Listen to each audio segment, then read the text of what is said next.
Hello दोस्तों, कैसे हैं आप सभी लोग? एक बार कमेंट करते रहिएगा। अभी 2 मिनट का जो है सेशन स्टार्ट हो रहा है आपका, जो बहुत प्यारा सा सेशन है जिसपे आपका देख रहे होंगे गुड़ा और गुड़ा के प्रगुण के बारे में हम लोग बात करेंगे इस सेशन में। सेशन स्टार्ट हो चुका है। आप लोग एक बार कमेंट करके हमें ज़रूर बताइएगा कि क्या वॉइस क्लियर आ रही है या नहीं। नमस्कार दोस्तों, स्वागत है आप सभी लोग का इस ग्रुप में। कैसे हो आप सभी? कमेंट करके बताइएगा। लाइव आपके चैट यहाँ पे लिए जाएंगे।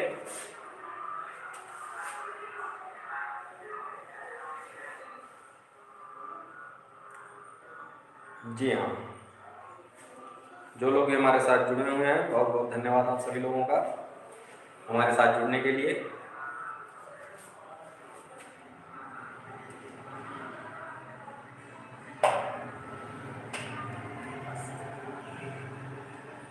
चलिए, अनिकेत सिंह हमारे साथ जुड़ चुके हैं, नाम बोल रहे हैं, बहुत बहुत धन्यवाद Aniket. Balwant Verma, hello sir. Hello Balwant, बहुत बहुत धन्यवाद आप सभी लोग का हमारे साथ जुड़ने के लिए। लिंक को आप लोग शेयर कर दीजिए ताकि ज़्यादा से ज़्यादा लोगों तक लिंक पहुंच जाए। लिंक को आप लोग शेयर कर दीजिए।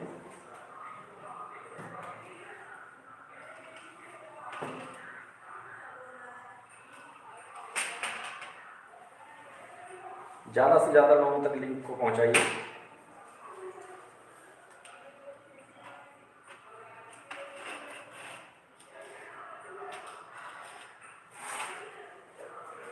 आज आपका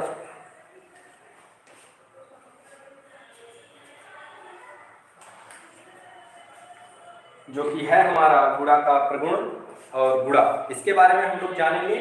और सबसे पहले आइए टॉपिक को लिखते हैं और स्टार्ट करते हैं अपना सेशन। प्यारा सा छोटा सा सेशन होगा, ज़्यादा बड़ा नहीं होगा। बच्चों का डिमांड है गुड़ा और गुड़ा के प्रगुण, ठीक है।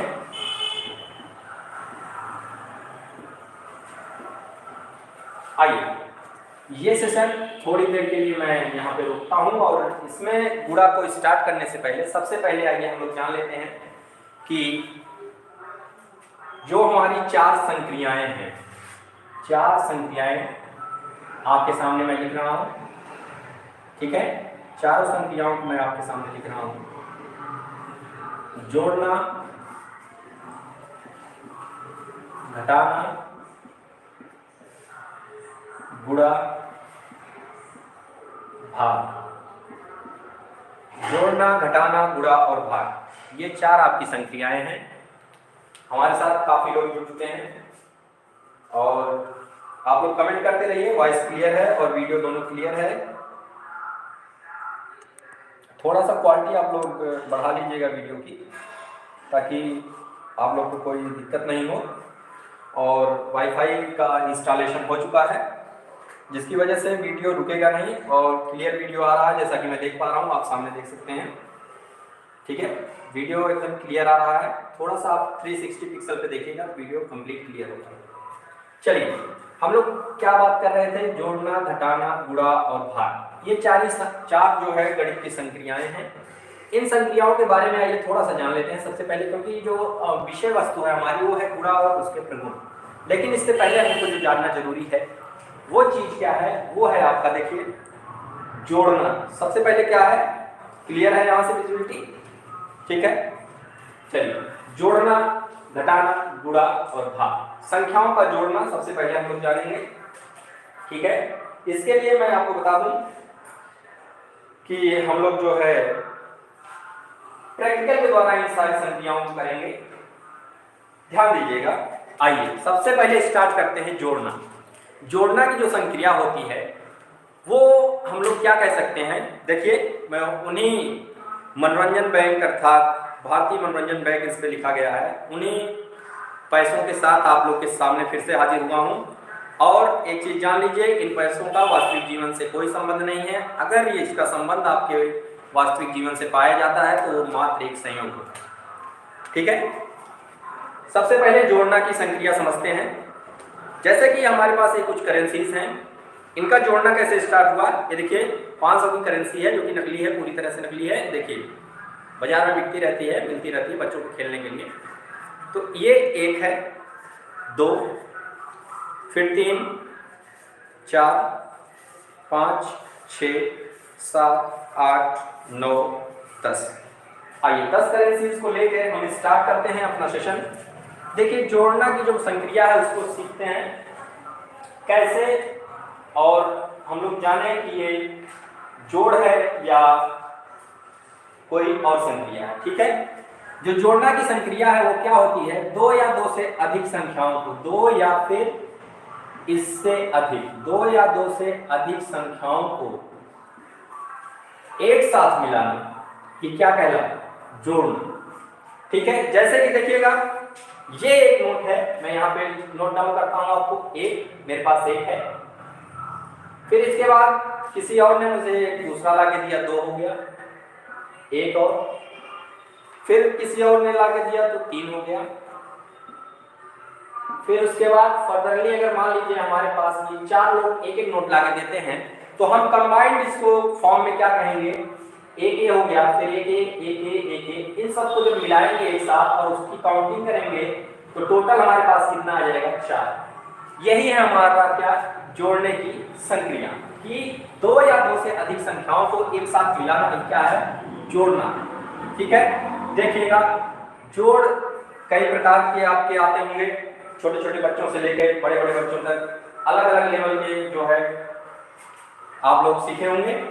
आइए इसमें हम लोग जोड़ना को थोड़ा सा जल्दी से समझते हैं कि किस प्रकार हम लोग एडिंग करते हैं। ठीक है, जोड़ते हैं किस प्रकार, देखिएगा नंबर में लिख रहा हूँ 2, 3, 4, 3 अंकों का नंबर लिख रहा हूँ 1, 3, 7 या फिर 1, 3, 2।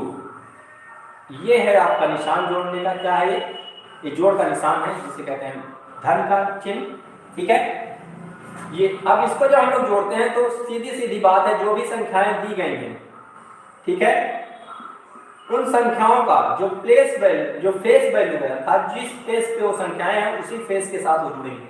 जैसे कि 4 यहाँ पे इकाई का स्थान पे है तो 2 के साथ जुड़ेगा, अर्थात 2 भी यहाँ पे इकाई का स्थान पे है तो 4 और 2 को अगर ऐड करते हैं तो सिंपली बच्चों को सिखाया जाए 1, 2, 3, 4, 5 और 4, और इसमें जो है 2 पाई और खींच के जोड़ लिया जाए तो 1, 2, 3, 4, 5 और 6, ये टोटल कितनी हो जाएंगी, 1, 2, 3, 4, 5, 6। ये है जो आप ढर्रा एकदम बिल्कुल समझ चुके होंगे कि ये आपकी 6 लाइनें हो गई जो बच्चों को सिखाया जाता है। ठीक है, जनरली स्कूलों में भी इसी के आधार पर कर दिया जाता है कि 1, 2, 3, 4, 5, फिर एक लाइन और तो 6 हो गई। देखिए यहाँ पे आपको थोड़ा सा अलग दिखाया जाएगा, प्रैक्टिकली हम लोग यहाँ पे सीखेंगे कि हमारे पास जो है पहले जो है क्या 4 जो है नोट थी, ये देखिए 4 नोट है। अब कहा जा रहा है कि अगर इसमें 2 नोटों को और मिला लिया जाए, कहने का मतलब 1 और ये 2, ठीक है, 2 नोटों को और मिला लिया जाए तो फिर कितना हो जाएगा, देखिएगा ये 2 है और ये 4 है। अगर इन दोनों को हम आपस में मिला देते हैं तो फिर इसकी काउंटिंग करते हैं 1, 2, 3, 4, 5 और 6। ठीक है, तो ये हो गया आपका 6। 6 को यहाँ जिसके सामने जोड़ेंगे, जिसके साथ उसी के नीचे इसको लिखेंगे। इसी प्रकार दहाई जब 3 को 1, 2, 3, 1, 2, 3, ठीक है, 3 और 3 को ऐड करेंगे तो कितना आ जाएगा हमारा 1, 2, 3, 4, 5, 6। इसी प्रकार 2 में 1 जब ऐड करेंगे तो 1, 2 और 3। ठीक है, ये है हमारी जोड़ की प्रक्रिया। चाहे कितनी भी बड़ी जोड़ आ जाए आपको सिंपली इसी प्रकार से करना है, क्योंकि आप जिस सिलेबस को पढ़ रहे हैं उस सिलेबस का औचित्य, उस सिलेबस को बनाया ही इसीलिए गया है कि आपको बच्चों को समझाना है अलग अलग प्रक्रियाओं के द्वारा। आप ऐसा नहीं कर सकते कि अगर आपने इस ढर्रे को अपनाया है, इस प्रक्रिया को अपनाया है और अगर किसी बच्चे को नहीं समझ में आता है तो आप जो है ये नहीं कर सकते, उसको छोड़ देंगे, आप किसी और प्रक्रिया के द्वारा उस बच्चे को समझाएंगे। लेकिन आपका परम उद्देश्य होना चाहिए कि बच्चे के समझ में आना चाहिए। ठीक है, फिर इसके बाद हमने दूसरी जो संक्रिया लिखी थी वो थी घटाना। घटाना में क्या होता है कि एक एक करके, मतलब 2 या 2 से अधिक संख्याओं को एक दूसरे से घटाना, एक दूसरे में से कम करना ही क्या होता है, कहने का मतलब कि अगर ये 1 सीढ़ी 2 सीढ़ी 3 सीढ़ी 4, ठीक है, ये मैं सीढ़ी लैडर बना दे रहा हूँ, ठीक है। कहने का मतलब कि अब हम यहाँ पर हैं और हमसे कहा जा रहा है नीचे उतरने के लिए, ठीक है। घटाने का क्या अर्थ होता है?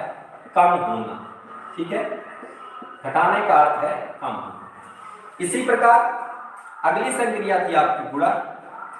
गुणा की संक्रिया में क्या होता है कि एक पैकेट्स के रूप में जो है, जैसे 3, फिर अगले पैकेट्स में भी 3, अगले पैकेट्स में भी 3, तो ये जो है पैकेट्स के रूप में जो है इंक्रीज होना। कहने का मतलब यहाँ पे 3 था, अगर इन दोनों पैकेट को मिला दिया जाए और यहाँ पे कहने का मतलब 2 पैकेट हो जाएगा, तो क्या हो जाएगा?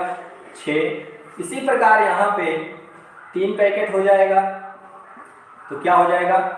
9, ठीक है। तो इस प्रकार ये गुणा की प्रक्रिया चलती है। कहने का मतलब कि जंप करते हुए, अर्थात कहने का मतलब कि सीढ़ी पे अगला पैर रखते ही आपका जो है अगर आता है तो वो जोड़ की प्रक्रिया होती है, लेकिन अगर आप जंप करके दूसरे सीढ़ी पे जाते हैं तो वो आपकी क्या होगी? गुणा की प्रक्रिया। और इसी में हम लोग समझ लेते हैं, आइए, भाग की प्रक्रिया। जो चौथी प्रक्रिया है वो क्या है? भाग की। भाग की संक्रिया को देखिएगा, ध्यान से देखिएगा, इसी सेम सीढ़ी पे मैं आपको समझा रहा हूं भाग की संक्रिया, ठीक है। देखिए, अगर हम यहाँ पे अगर 1 बाय 1 स्टेप उतर रहे हैं, ठीक है, तो ये आपकी हो गई घटाने की संक्रिया। लेकिन by jumping to the next level अगर हम लोग आ रहे हैं तो ये हो जाएगी आपकी भाग की संक्रिया। कहने का मतलब पैकेट्स के रूप में अगर कम हो रहा है तो भाग की संक्रिया, पैकेट्स के रूप में बढ़ रहा है तो जो है गुणा की संक्रिया, अगर एक एक करके कम होते चला जा रहा है तो क्या हो जाएगा? घटाना की संक्रिया, और कंटिन्यूअसली एक एक करके बढ़ते जा रहा है तो वो क्या है? आपकी जोड़ की प्रक्रिया, ठीक है। ये है। अब इसके बाद तुरंत हम आ जाते हैं अपने प्यारे से टॉपिक पे, जो है हमारा गुणा और गुणा के प्रगुण, ठीक है। गुणा और गुणा के प्रगुण। देखिए, दो क्वेश्चन और पूछ लेता है कभी कभी क्या कि हमेशा ज्यादातर ये पूछेगा आपका ऑप्शनल में। ध्यान दीजिएगा दोनों चीजों को। एक संख्या होती है आपकी पूर्ववर्ती और एक संख्या होती है आपकी उत्तरवर्ती या फिर अनुवर्ती, ठीक है। पूर्ववर्ती या फिर उत्तरवर्ती संख्या या फिर अनुवर्ती। तो पूर्ववर्ती संख्या, अगर आपको किसी भी संख्या का पूर्ववर्ती निकालना है तो उसमें -1 कर दीजिएगा उस संख्या से।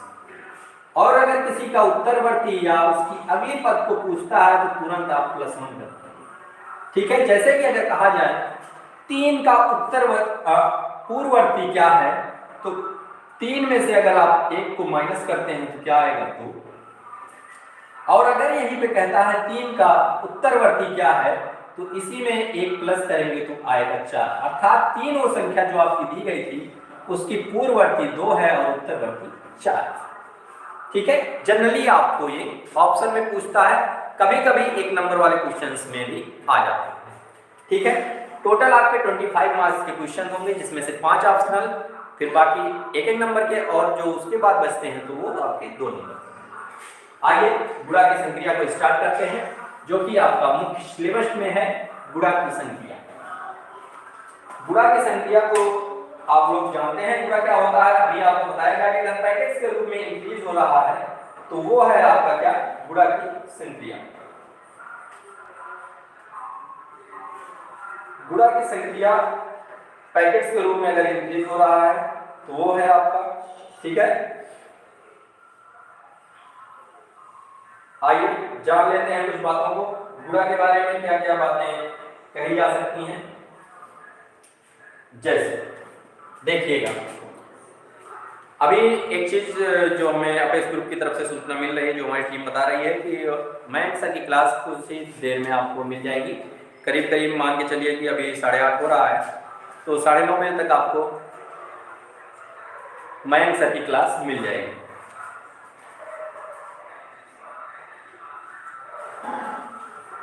और इसके साथ ही अभी देखिए एक और सूचना प्राप्त हुई है, जैसा कि मुझे ज्ञात हुआ है कि सीडीपी की क्लास आज आपकी नहीं चल पाई है, तो इसके लिए बस यही है कि सीडीपी की क्लास क्यों नहीं चल पाई। मैं जहाँ तक जान रहा हूँ, जो भी लवलेश सर से जब मेरी बात हुई थी तो उन्होंने बताया था कि वो कुछ आकस्मिक जो है कारणों की वजह से जो है घर जा रहे थे, तो इसलिए जो है लवलेश सर आज क्लास नहीं अटेंड कर पाए। लेकिन कल से उनकी क्लास, चाहे वो घर पे रहें चाहे जहाँ से रहें, उनकी क्लास लाइव होना तय है, ठीक है। तो लवलेश सर घर चले गए इसलिए उनकी क्लास नहीं हो रही। आइए हम लोग स्टार्ट करते हैं। सबसे पहले जो आपका टॉपिक है गुणा का, उस पर स्टार्ट करते हैं। पूर्णांकों का गुणन हमको सबसे पहले पढ़ना है। क्या करना है? पूर्णांकों का गुणन, ठीक है। देखिए बुक लेके मैं पढ़ा रहा हूं, कोई इसमें गलती नहीं, क्योंकि ताकि आपको टू द पॉइंट पढ़ाई जाए, कोई भी इधर उधर का टॉपिक ना उठा लिया जाए बीच में, ठीक है। टू द पॉइंट, चाहे आपकी यूटी हो, चाहे आपके क्लास में कोई भी टेस्ट हो, बीडीसी का कोई एग्जाम हो, टू द पॉइंट। और क्वेश्चंस ऐसे कराए जाएंगे सीधा सीधा एग्जाम में पूछेगा, सीधा सीधा एग्जाम में, और कोई अंक का हेर फेर नहीं। सीधा एग्जाम में बैठेंगे, आप कहेंगे ये तो क्वेश्चन सर ने पढ़ाया, ठीक है। आइए स्टार्ट करते हैं। देखिए इसमें क्या है, पहला एक धनात्मक और एक ऋणात्मक पूर्णांकों का गुणन। सबसे पहला है एक धनात्मक और ऋणात्मक पूर्णांकों का गुणन, ठीक है।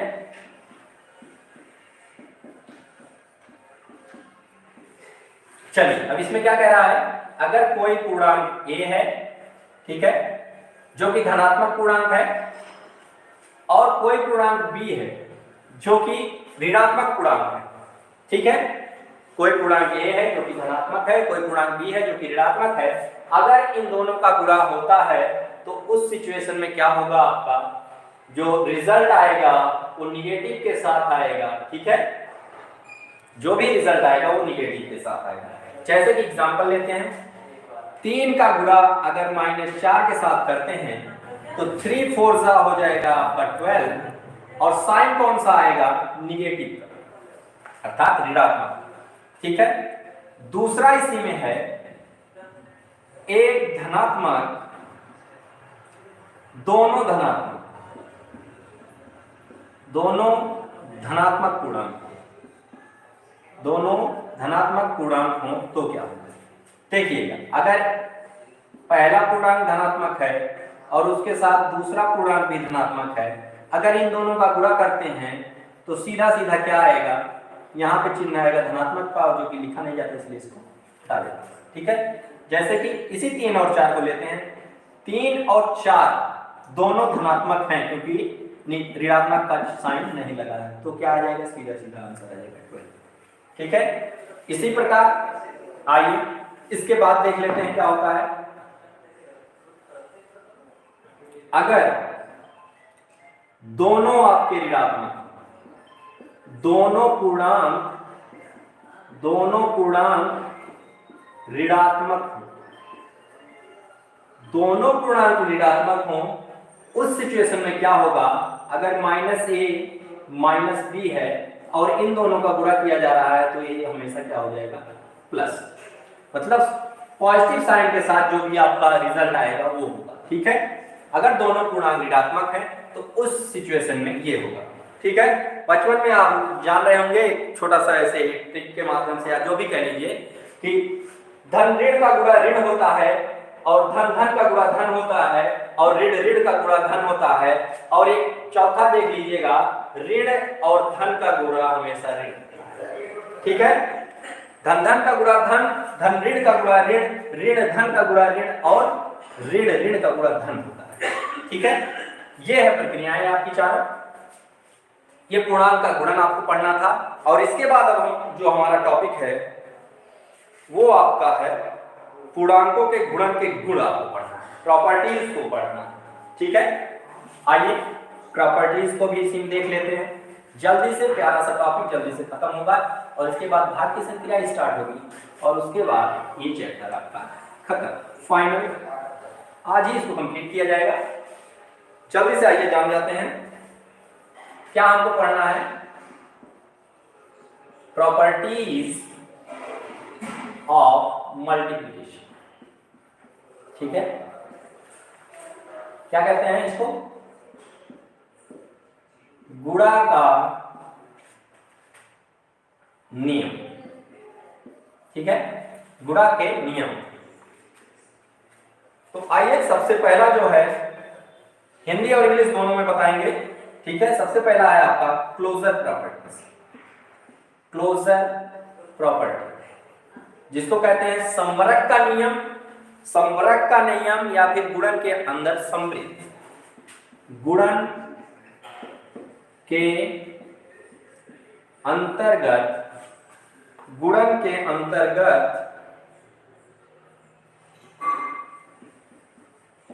समृद्ध का नियम, ठीक है, गुणन के अंतर्गत समृद्ध का नियम। आइए जान लेते हैं कि गुणन के अंदर समृद्ध का नियम क्या कहता है। अगर कोई भी पूर्णांक ये है, कोई भी पूर्णांक आपका a है और उसके साथ कोई दूसरा पूर्णांक b है, ठीक है, एक आपका पूर्णांक a है, दूसरा पूर्णांक b है, ठीक है, और कह क्या रहा है कि अगर a का गुणा b के साथ होता है उस सिचुएशन में जो भी हमें रिजल्ट प्राप्त होगा, ठीक है, ये भी एक क्या होगा, पूर्णांक होगा, ठीक है, ये क्या होगा आपका पूर्णांक होगा। ये है आपकी क्लोजर प्रॉपर्टी। जैसे कि आप जान जाइए 3 गुणे 8, एक पूर्णांक आपका 3, दूसरा पूर्णांक 8, तो इस हिसाब से क्या हो गया 8 त्रिक 24, अर्थात 24 भी एक क्या होगा पूर्णांक। आइए अगली प्रॉपर्टी को पढ़ते हैं, और अगली प्रॉपर्टी है आपकी छोटी सी प्रॉपर्टी, प्यारी सी प्रॉपर्टी, क्रम विनिमय नियम, कॉम्यूटेटिव लॉ ऑफ मल्टीप्लिकेशन। आइए जान जाते हैं इस नियम को। जो नियम है वो आ रहा है दूसरा आपका क्रम विनिमय नियम, क्रम विनिमय नियम, commutative law, commutative law. According to the commutative law of the multiplication, it said that if we multiply two integers a and b, then we can say that it will be equal to the multiplication of b into a. Okay, students, listen here. Only this property says that a is an integer, and b is an integer. Okay, if we multiply a into b, that is equal to ab, and here if we change the position of the integer and then after we multiply, okay, then the result remains constant और remains same। कहने का क्या मतलब हुआ, हिंदी वाले ध्यान दीजिएगा कि एक पूर्णांक है आपका a, दूसरा पूर्णांक है आपका b, ठीक है, अगर इन दोनों का गुणा करके हमें एक रिजल्ट प्राप्त होता है ab, तो इनके पोजीशन में, इनके क्रम को बदलकर अगर इनका गुणा किया जाए कि a के साथ b का गुणा किया जा रहा है, तो अगर b के साथ a का गुणा करते हैं हम लोग क्रम को बदलकर, तो भी जो रिजल्ट आएगा वो रिजल्ट हमेशा क्या आएगा, सेम आएगा, ठीक है, ये कभी डिफर नहीं करेगा, ठीक है, ये कभी भी डिफर नहीं करेगा। चलिए ये था आपका क्रम विनिमय नियम। अब इसके बाद आपका तीसरा रूल होगा, इसको आप लोग नोट कर लीजिएगा। तीसरा रूल जो कि है आपका साहचर्य का प्रगुण, थर्ड रूल क्या है, साहचर्य प्रगुण। साहचर्य प्रगुण जिसको क्या कहते हैं, एसोसिएटिव लॉ, एसोसिएटिव लॉ या एसोसिएटिव प्रॉपर्टी ऑफ मल्टीप्लिकेशन, ठीक है। एसोसिएटिव प्रॉपर्टी ऑफ मल्टीप्लिकेशन क्या कहती है, इसको आप लोग ध्यान से सुनिएगा कि गुणन का साहचर्य नियम क्या कहता है। गुणन का साहचर्य नियम सिंपल सा देखिएगा क्या कहता है, the associative property of the multiplication state that if we have three integers a, b and c, if we have three integers a b and c, सहचर का प्रगुण क्या कहता है कि अगर a b और c तीन क्या हैं, हमारे पूर्णांक हैं, उस सिचुएशन में अगर हम लोग इनका गुणा करते हैं, ठीक है, तो चाहे हम लोग ऐसे करें या फिर ऐसे करें, ये रिजल्ट हमेशा क्या आएगा, सेम आएगा। देख लीजिए क्या कहता है, ए बी सी तीन पूर्णांक हैं और अगर ए का गुणा बी और सी के प्रतिफल में या इसके रिजल्ट में करते हैं, तो जो रिजल्ट हमें प्राप्त होता है वो वही रिजल्ट होगा जो ए और बी का पहले गुणा करने के बाद सी के साथ गुणा करने पर रिजल्ट हमें प्राप्त होगा। आइए देख लेते हैं, 2 गुणे 6 गुणे 3 इज इक्वल टू 2 गुणे 6 गुणे 3। ठीक है, चलिए सबसे पहले इसका गुणा स्टार्ट करते हैं। 6 3 18 गुणे 2 अर्थात ये आ जाएगा 36। इसमें आइए देख लेते हैं 12 इंटू 3, ये भी आएगा आपका क्या 36। ठीक है, देखिए रिजल्ट हमेशा कांस्टेंट है। ठीक, ये है आपका सहचर प्रगुण। अगर तीन आपके पूर्णांक हैं तो चाहे इसका इसके साथ गुणा कीजिए, चाहे इसका इसके साथ पहले गुणा कीजिए, रिजल्ट पे कोई भी प्रभाव नहीं पड़ेगा। The associative property of the multiplication state that if we have three integers then the multiplication of any integers with any integers, then after the the multiplication with the third integer will remains constant. Okay students, okay, let's move to the fourth properties which you have, and you also know the property. You listen the name of the property, that is multiplication identity या multiplicative identity। क्या आप लोगों ने गुणात्मक तत्समक का नाम सुना है? गुणात्मक तत्समक, आइए लिख देते हैं, क्या है गुणात्मक तत्समक। ठीक है, गुणात्मक तत्समक क्या होगा, सीधा सीधा देख लीजिए, बीटीसी का जो पूरा एग्जाम होगा वो हिंदी में होगा, कहीं भी आपको इंग्लिश नहीं मिलेगी। चाहे जो भी क्वेश्चन भी आएंगे वो टोटल क्वेश्चन आपके हिंदी में रहेंगे, इंग्लिश का नामो निशान वहां पे नहीं रहेगा। तो आप लोग इन सब वर्ड को विशेषकर ध्यान दीजिएगा। ठीक है, कि गुणात्मक तत्समक क्या होता है। ठीक है, कहने का क्या मतलब है, गुणात्मक तत्समक, अगर कोई पूर्णांक ए है, ठीक है, कोई पूर्णांक ए है, इसके साथ अगर हम लोग एक का मल्टीप्लिकेशन करते हैं, क्रम विनिमय नियम भी यही कहता है, तो ये हमेशा ए ही है। ठीक है, गुणात्मक तत्समक अर्थात मल्टीप्लिकेशन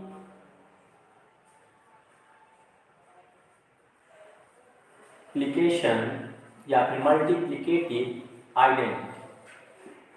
गुणात्मक तत्समक क्या कहता है, कोई भी पूर्णांक ए के साथ अगर हम मल्टीप्लिकेटिव आइडेंटिटी 1 का मल्टीप्लिकेशन करते हैं तो उसके रिजल्ट पर कोई भी प्रभाव नहीं पड़ेगा।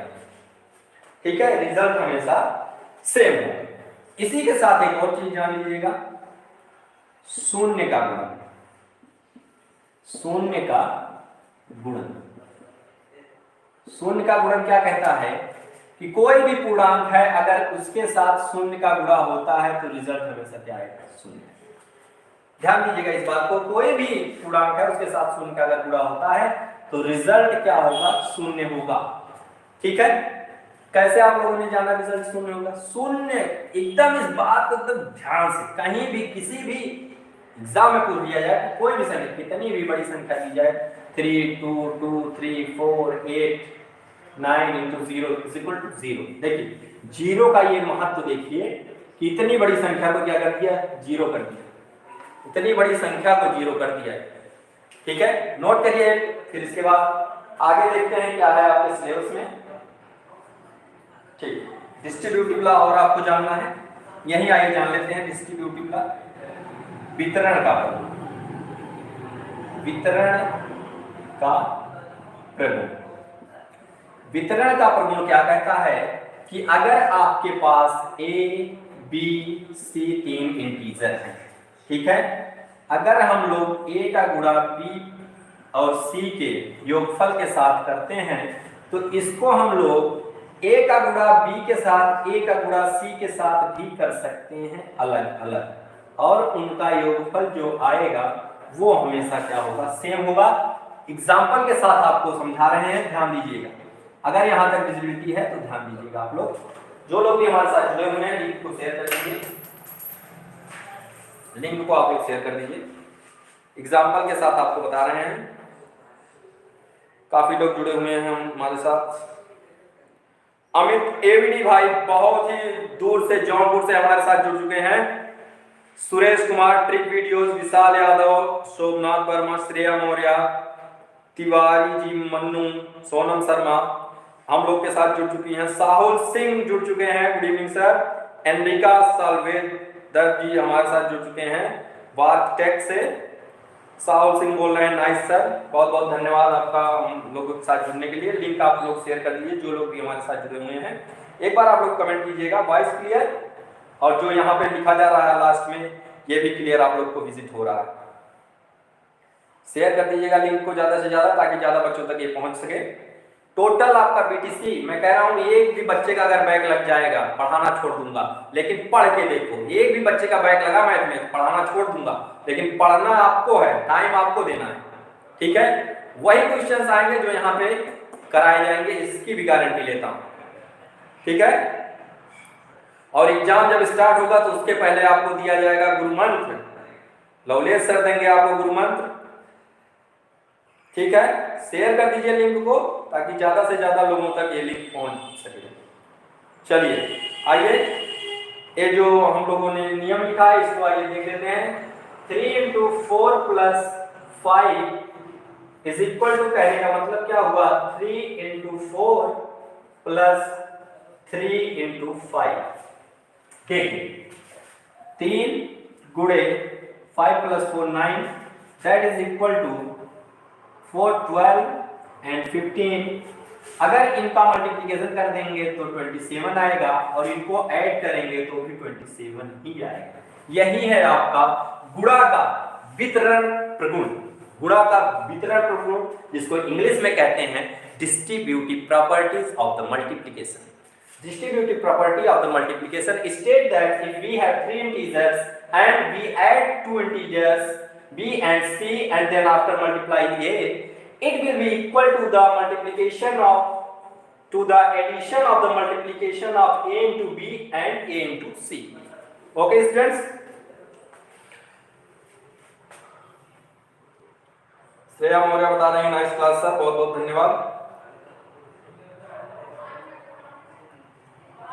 ज्यादा से ज्यादा लोगों को शेयर कीजिए। मैं आपको एक चीज और इससे बता दूं कि अगर आपके घर में कोई भी क्लास फर्स्ट से लेके 5th तक का बच्चा है जिसको गुणा करना नहीं आ रहा, भाग करना नहीं आ रहा, जोड़ना नहीं आ रहा, घटाना नहीं आ रहा है, क्लास को दिखाइएगा, सब कुछ वो कर लेगा। आइए आगे चलते हैं। ये था आपका गुणा का प्रगुण, और आइए कुछ क्वेश्चन की तरफ चलते हैं। क्वेश्चन स्टार्ट करते हैं। हमारे साथ जो लोग भी जुड़े हुए हैं बहुत बहुत धन्यवाद उन सभी लोगों का हम लोग के साथ जुड़ने के लिए।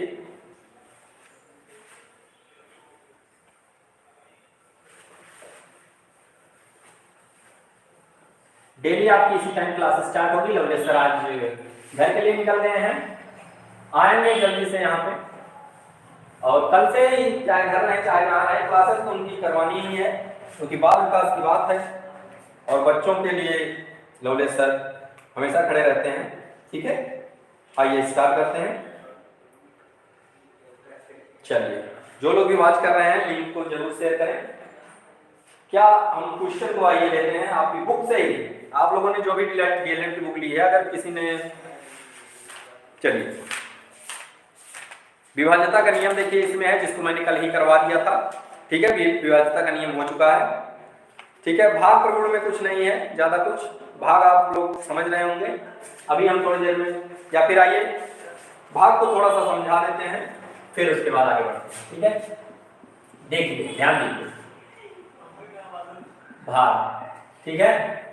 ये आपका टॉपिक कंप्लीट हो गया। भाग का क्या मतलब होता है कि पैकेट्स के अनुसार ही घटना मैंने आपको बताया था। तो भाग में कुछ प्रक्रियाएं हैं उनको समझ लेते हैं, कुछ आपके जो है तत्व है उन तत्वों को समझ लेते हैं। ठीक है, उसके बाद हम लोग आगे बढ़ते हैं, जो कि ये है आपका, देख लीजिए, ध्यान से देख लीजिए, इसी को हम लोग जो है पढ़ा रहे हैं। ठीक है, आइए, जो बीच में यहाँ पे रहता है उसको क्या कहते हैं, भाज्य। भाज्य जो भाग देता है उसको भाजक, जो हमें यहाँ पे प्राप्त होगा वो भागफल, और बाकी अगर कुछ रिमेन्स यहाँ पे रह जाता है तो ये होता है आपका शेषफल। डिवीजर, डिविडेंड और आपका रिमाइंडर। ठीक है, और कोसेंट। डिवीजर, डिविडेंड, कोसेंट और रिमाइंडर, ये चार चीजें हैं आपकी। आइए एक छोटा सा फार्मूला देख लेते हैं। भाज्य बराबर क्या होता है? भाज्य बराबर होता है भाजक गुणे भागफल, भाजक गुणे भागफल, और इसी के साथ हम लोग शेषफल को ऐड करते हैं। ठीक है, भाग बराबर भाजक गुणे भागफल धन शेषफल, भाग बराबर भाजक गुणे भागफल धन शेषफल। चलिए एक आप लोग एक छोटा सा क्वेश्चन कीजिएगा। 41 divided by 42 divided by 4, 42 divided by 4, आप लोग आंसर कीजिएगा कि 42 को अगर 4 से डिवाइड किया जाए। तिवारी जी मन्नू हमारे साथ जुड़ चुकी हैं, सोनम शर्मा, आप लोग क्लास को शेयर कर दीजिए। और देखिए एक छोटा सा आपको एग्जांपल दे रहे हैं, भाग सिखाने का प्रयास कर रहे हैं। अगर आप लोग को सबको आता होगा, बीटीसी आप लोग कर रहे हैं, कोई बीटेक करके आया है, कोई बीएससी करके आया है, कोई एमएससी करके आया है, एमकॉम, एमटेक, यहां तक करके बच्चे आ चुके हैं। तो बताइएगा आप ये 42 को 4 से अगर हम लोग डिवाइड करते हैं तो क्या आंसर आएगा? आइए बताइए जल्दी जल्दी, कमेंट सेक्शन को उठाते हैं, जो लोग भी हमारे साथ हैं बताइएगा क्या आएगा 42 को अगर डिवाइड करते हैं 4 से। ठीक है, शशि यादव जुड़ चुकी हैं,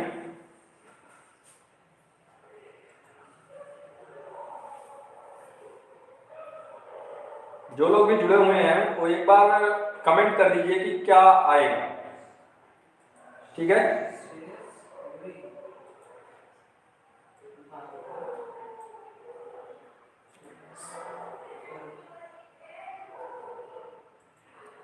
साहू सिंह बता रहे हैं शेष 2, रेटिन लैटिन बता रहे हैं 10.5। चलिए भागफल 10 होगा, साहू सिंह बता रहे हैं। तिवारी मन्नू बता रहे हैं 10.5। जी हाँ, आइए देख लेते हैं छोटा सा, ये जो छोटी सी भाग दी है इसको कैसे करेंगे।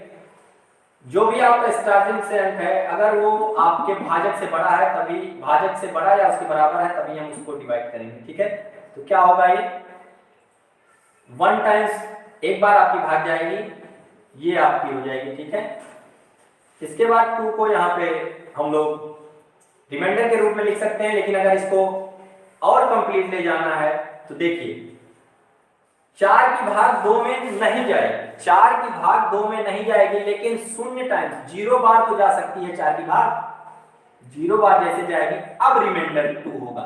यहां पे रिमाइंडर आप 2 नहीं लिख सकते हैं, एक बार आपको भाग ले जाना पड़ेगा उस संख्या में।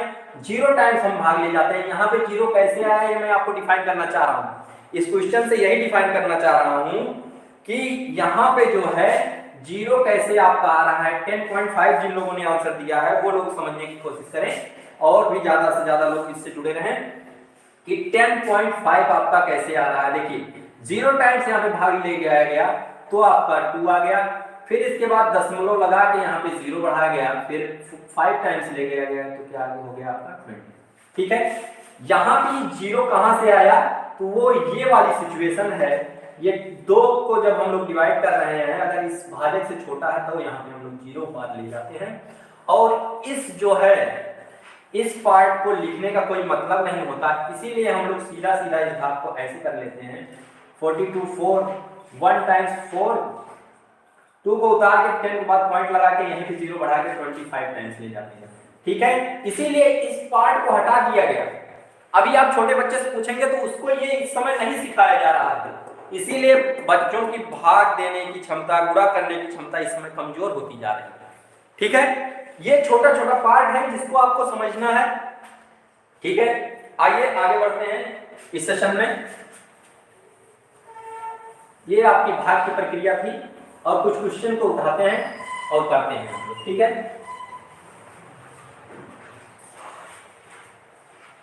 क्वेश्चंस की तरफ चलते हैं और क्वेश्चंस हैं आपके। आइए पहला क्वेश्चन स्टार्ट करते हैं।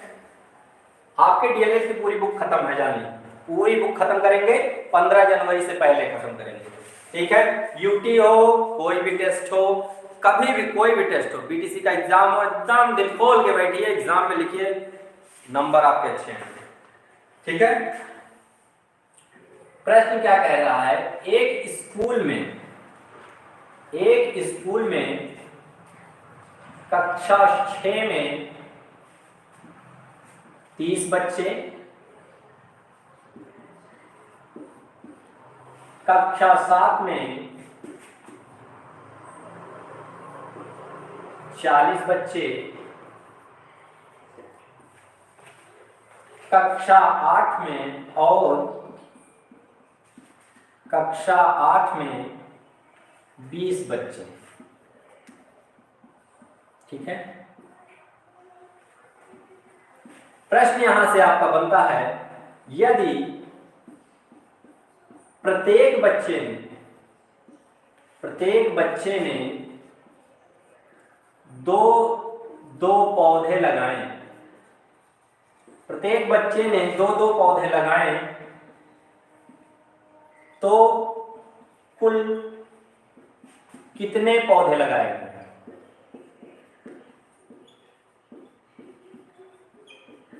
चलिए आंसर कीजिए आप लोग। ठीक है, अगर प्रत्येक बच्चे ने दो पौधे लगाए तो कुल कितने पौधे लगाए गए? आइए इस क्वेश्चन का देखिए। सलूशन तो सबको आता है, सलूशन सबको आता है, लेकिन बीटीसी का एग्जाम कराने का उद्देश्य ये नहीं होता कि आपको सलूशन आ रहा है या नहीं आ रहा है। सलूशन तो सबको आ ही रहा है, लेकिन इस सलूशन को करने का तरीका आपका क्या है, इसकी भी जांच करता है हमारा बीटीसी का एग्जाम। ध्यान दीजिएगा, इस प्रश्न को सॉल्व कैसे करना है। देखिए, कह रहा है एक स्कूल में कक्षा 6 में 30 बच्चे, कक्षा 7 में 40 बच्चे, कक्षा 8 में 20 बच्चे हैं। तो सीधा सीधा क्या कहना है कि कक्षा 8 में बच्चों की संख्या, कक्षा 6 में बच्चों की संख्या, ये लिखना है आपको। उत्तर जब वहां पे आप देंगे प्रश्नानुसार कक्षा 6 में बच्चों की संख्या,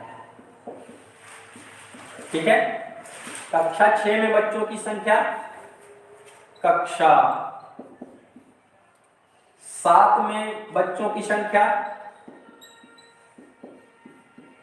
जो आपकी आंसर की आती है वो इसी अनुसार एकदम वेल मेंटेन्ड रहती है। अगर आपने स्टेप कहीं भी छोड़ा तुरंत वहां से आपके नंबर काट दिए जाते हैं। देखिए, इसी प्रकार कक्षा 8 में बच्चों की संख्या,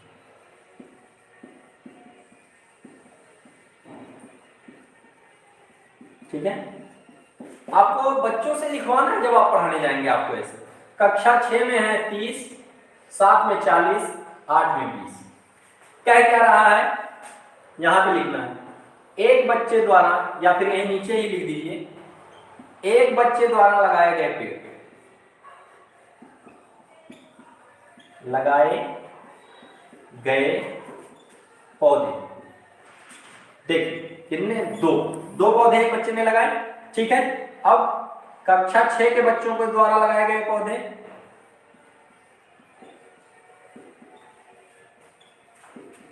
द्वारा लगाए गए पौधे, ये आपको स्टेप लिख के आना है। मैं एग्जैक्ट बता रहा हूं, अगर आपने इस स्टेप को नहीं फॉलो किया तो नंबर आपके कटने तय हैं।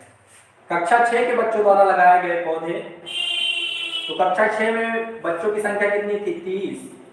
एक बच्चे ने लगाए 2 पौधे, 2 अर्थात कितने कुल पौधे हो गए? 60 पौधे। ठीक है, इसी प्रकार कक्षा 7 में बच्चों द्वारा लगाए गए पौधे, 40 बच्चे 2 पौधे लगाएंगे तो 80 पौधे हो गए। ठीक है। इसी प्रकार कक्षा 8 में, ठीक है, ये मैं यहाँ जल्दी के लिए कर रहा हूँ, आप लोग ना कीजिएगा। 20 बच्चे 2 पौधे लगाएंगे तो 40 हो जाएगा, ठीक है। अब यहाँ पे आपको लास्ट में लिखना है जो कि आपका आंसर होगा, कुल पौधे जो कि लगाए गए हैं वो क्या हो जाएंगे, 60 + 80 + 40 दैट इज इक्वल टू 60 और 40 100 180 प्लांट्स, अर्थात 180 पौधे लगाए। इस प्रकार से आपको आंसर वहां पे करना है, ठीक है। कमेंट आप लोग करते रहिए। और एक चीज और बता दें कि जो आपकी संडे की क्लास होगी वो क्वेश्चंस बेस्ड होगी, टोटली कंप्लीटली क्वेश्चंस बेस्ड होगी। और वहां पे आपके लाइव चैट जो आपका सेशन चल रहा है उसमें क्वेश्चंस आएंगे, उसमें आंसर दिए जाएंगे। और जो बच्चे जल्दी से, सबसे फास्ट जो बच्चा आंसर करेगा उसको अपेक्स ग्रुप यहाँ पे खुद बुलाकर और उसको प्राइज दिया जाएगा, जो भी प्राइज अपेक्स ग्रुप डिसाइड करता है, ठीक है। तो आप लोग तैयार रहिए उस टेस्ट के लिए। ये एक प्रक्रिया है पूरी करने की, ठीक है। इसी प्रकार आइए एक और प्रश्न को लेते हैं। सेशन लंबा हो रहा हो तो भी आप लोग कमेंट कर दीजिएगा, जो लोग भी साथ में जुड़े हुए हैं। सेशन अगर लंबा हो रहा हो कमेंट कर दीजिएगा, क्योंकि ये सारी प्रक्रियाएं आपको बताना जरूरी है। क्योंकि बच्चे गलती क्या करते हैं, वहां पे शॉर्ट ट्रिक लगा के चले जाते हैं। तो ये कोई एसएससी या फिर यूपीएसआई या फिर आपका पीसीएस या कोई भी रेलवे का एग्जाम नहीं है कि जो आप वहां पे शॉर्ट ट्रिक लगा के और आंसर डायरेक्ट लिख के चले आ रहे हैं। ये बीटीसी का एग्जाम है, बड़े बड़े को खाई में गिरा देता है। तो समझ जाइए, अभी से भटकिए नहीं, अपने मार्ग पर ही रहिए। अगर आप निरंतर प्रयास करते रहेंगे तो सफलता हमेशा आपको प्राप्त होगी। लेकिन अगर आप पथ से भटक जाएंगे तो फिर बीटीसी में बच्चे आते हैं तो क्या होता है कि हम तो बीटेक करके आए, हम एमटेक करके आए, हम बीएससी करके आए, हम एमए करके आए, एमएससी करके आए, हम तो यूं चुटकियों में सॉल्व कर देंगे। लेकिन जब एग्जाम का रिजल्ट आता है तो 1 लाख बच्चों में से 50,000 की बैक आ जाती है, 50% से ऊपर की बैक आ जाती है। तो इसलिए थोड़ा ध्यान से बीटीसी को कीजिए, इसको मजाक ना लीजिए। आप एक प्रशिक्षक हैं, यहाँ पे प्रशिक्षु हैं जो कि भावी अध्यापक होने जा रहे हैं, तो उस गरिमा के साथ आप यहाँ पे अध्ययन कीजिए, ठीक है। आइए एक और क्वेश्चन को लेते हैं।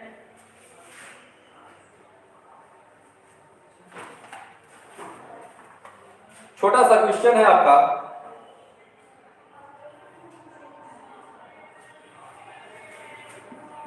एक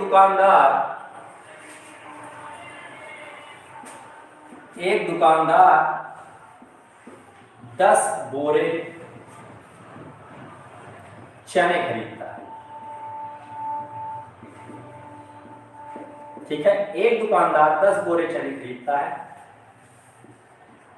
एक बोरा चने का भार, एक बोरा चने का भार 40 किलोग्राम, एक बोरा चने का भार 40 किलोग्राम है। तो पूछ रहा है 10 बोरे चने का भार बताइए।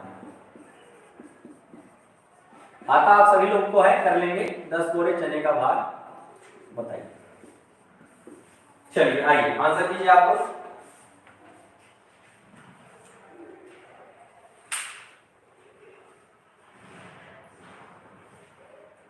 थर्ड और फोर्थ सेमेस्टर के लिए जो मैथ्स है वो जो है आपके मयंक सर का वीडियो जो है, क्योंकि मयंक सर अभी अवेलेबल नहीं थे तो उन्होंने जल्दी में थे, कहीं उनको जाना था, तो उन्होंने अपना वीडियो शूट करके यहाँ पे जो है टीम के पास है और वो वीडियो अपलोड हो जाएगा जल्दी से प्रीमियर के रूप में, तो आप लोग उसको देख लीजिएगा, ठीक है। मैथ्स का वीडियो है, कंप्लीट जो है टॉपिक आपको करवाएंगे। शायद करनी का कोई टॉपिक था जो आपके मयंक सर ने करवाया है। चलिए आइए देख लेते हैं क्या रहा है। एक उत्तर ऐसे ही लिखना है, ठीक है। एक बोरे चने का भार, एक बोरे चने का भार कितना बता रहा है? 40 किलोग्राम। एक बोरे चने का भार 40 किलोग्राम है और कह रहा है टोटल कुल बोरों की संख्या कितनी है? कुल बोरों की संख्या, क्वेश्चन आप लोग पढ़ेंगे तो लिखा है सीधा सीधा 10 चलिए, ठीक है, 10 बोरे चने के खरीदता है अर्थात 10, ठीक है। अब क्या कह रहा है? तो कुल भार, कहने का मतलब कि 10 बोरों या बोरे चने का भार, चने का भार कितना? तो कहने का मतलब अगर 10 बोरे चने का भार निकालना है तो एक बोरे का दिया गया है 40 और 10 बोरों का पूछ रहा है, तो ये हो जाएगा आपका सीधा सीधा 400 किलोग्राम, ठीक है। यूनिट को विशेष आप ध्यान दीजिएगा, यूनिट जरूर लिखिएगा, ठीक है। तो ये आज 2 क्वेश्चंस हुए आपके और बाकी पूरा सेशन गुणा और भाग पे आधारित था, ठीक है। आप सभी लोग से जो है हमारी टीम कह रही है कि बच्चे थोड़ा वीडियो कम शेयर कर रहे हैं, तो वीडियो को आप लोग शेयर कर दीजिए ताकि जितने ज़्यादा बच्चे जुड़े हुए हैं वो हमारे साथ तिवारी मन्नू जो है बता रही हैं 400 किलोग्राम। जी हाँ तिवारी मन्नू जी, बहुत ही अच्छा, आपका बहुत ही सही आंसर है। इसी प्रकार आप पढ़ाई में लगे रहिए और जल्द ही जो भी आपके आगे परीक्षाएं होंगी उसमें आपका सिलेक्शन हो जाएगा और सारी परीक्षाएं सफल होंगी। तो दोस्तों आज तारीख है आपकी 31 दिसंबर, 31 दिसंबर, और आज की रात 12 बजे के बाद नया साल आने वाला है। बस चंद लम्हों की बात है और इन चंद लम्हों के बाद नया साल आने वाला है और मयंक सर की क्लास जो है आपकी 9 बजे से चलेगी रोजाना। 4th सेमेस्टर और 3rd सेमेस्टर की क्लास मयंक सर लेंगे और रोजाना जो है आपकी 9 बजे से मयंक सर की क्लास चलेगी। आज थोड़ा सा लेट हुआ क्योंकि मैंने क्लास को अटेंड किया। अभी थोड़ी देर में आपको वीडियो मिल जाएगा, मयंक सर अवेलेबल हो जाएंगे, ठीक है। और जल्द ही नया साल आने वाला है, तो नया साल आपको पहले से ही मुबारक और ज़्यादा से ज़्यादा आप लोगों के लिए खुशियाँ लेकर आएँ, ठीक है। आगामी परीक्षाओं में आप लोग बैठें, सफलता प्राप्त करें, ठीक है। इसी के साथ अपेक्स ग्रुप आपके साथ है, लिंक को शेयर कर दीजिए और ज़्यादा से ज़्यादा लोगों तक भेजिए ताकि सभी लोग इसको पढ़ सकें और प्रिपेयर कर सकें। हमारे जो है अपेक्स ग्रुप के टेलीग्राम चैनल को आप लोग जरूर ज्वाइन कीजिएगा, डिस्क्रिप्शन में इसका जो है लिंक प्रोवाइड करवा दिया जा रहा है, ठीक है। तो दीजिए हमें इजाजत, आज इतना ही, फिर मिलेंगे कल आपसे इसी समय, ठीक है। कमेंट सेक्शन में जो भी आ रहा है, एडवांस में happy new year sir, Tiwari Mannu की तरफ से आ रहा है, आपको भी हैप्पी न्यू ईयर, ठीक है। तो यहीं पर दीजिए हमें इजाजत और फिर आपको मिलेंगे कल से जो है अपने इसी परिवार के साथ। आप सभी लोग परिवार हैं हमारे और आप सभी के परिवार को भी हार्दिक शुभकामनाएं नए साल की, ठीक है। तो दीजिए इजाजत, इसी के साथ बहुत बहुत धन्यवाद, नमस्कार।